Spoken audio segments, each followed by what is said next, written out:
Assalamualaikum warahmatullahi wabarakatuh. Yang terhormat Ibu Rismita Kustanti SEMM selaku dosen pengampu mata kuliah Public Speaking dan teman-teman kelas A4 yang berbahagia. Perkenalkan, nama saya Resti Fajaria Rohimiah, kelas manajemen A4 dengan NIM 221011130. Pada kesempatan kali ini, saya akan membahas dan mereview buku dengan judul Merawat Luka Batin yang ditulis oleh Dr. Jimmy Ardian, spesialis kesehatan jiwa. Nah, sebelumnya di sini saya akan membahas apa sih itu luka batin. Jadi, pada umumnya luka batin adalah pengalaman emosional yang cenderung menyakitkan di masa lalu yang akan mempengaruhi sikap, emosi, pandangan, dan reaksi seseorang. Jadi di sini saya akan menceritakan sedikit tentang buku ini, yaitu berisi bagaimana sih cara kita merawat luka batin kita yang terjadi di masa lalu, serta mempelajari bentuk support yang paling efektif untuk orang-orang di sekeliling kita yang mengalami luka batin yang sama. Setelah saya membaca buku ini, saya mendapatkan banyak perubahan tentang pola pikir sebelumnya, yaitu saya dapat memilah dan memilih mana atau hal apa saja yang perlu saya masukkan ke hati dan ke otak. Selain itu, saya juga dapat menggunakan media sosial secara baik dan bijak. Sebelum baca buku ini, kalau lagi ada orang yang julid sama saya, ada orang yang ngatain saya, itu saya selalu akan overthinking dengan sakit hati sampai berhari-hari. Padahal kan itu sebenarnya nggak penting. Nah, jadi setelah saya membaca buku ini, saya menjadi termotivasi bahwa omongan orang itu bisa jadikan untuk support kita agar lebih baik ke depannya. Dan kita harus membuktikan kepada orang tersebut bahwa kita itu bisa, bahwa kita itu tidak seperti apa yang diomongkan oleh orang tersebut.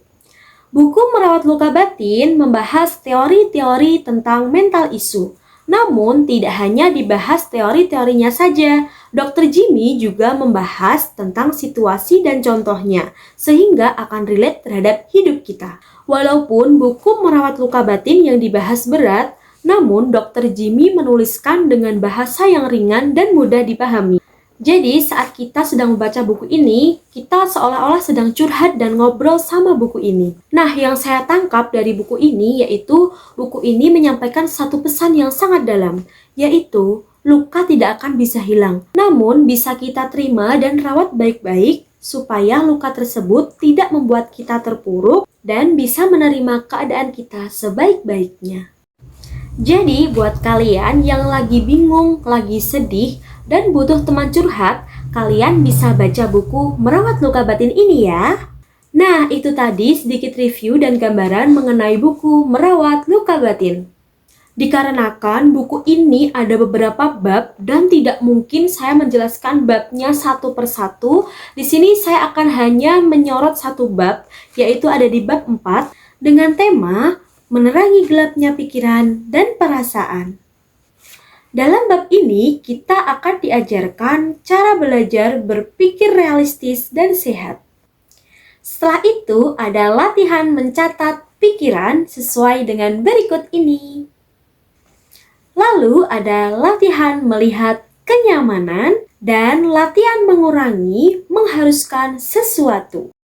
Pasti kita pernah melakukan dengan pikiran, seharusnya gini deh, seharusnya gitu, seharusnya nggak gini deh, seharusnya aku tuh gini, seharusnya tuh aku gitu, dan lain-lain. Namun hal tersebut masih sangat wajar dan sering dilakukan oleh manusia normal, asal kita dapat mengurangi agar kita tidak terlalu kecewa dengan harusnya, dan harusnya.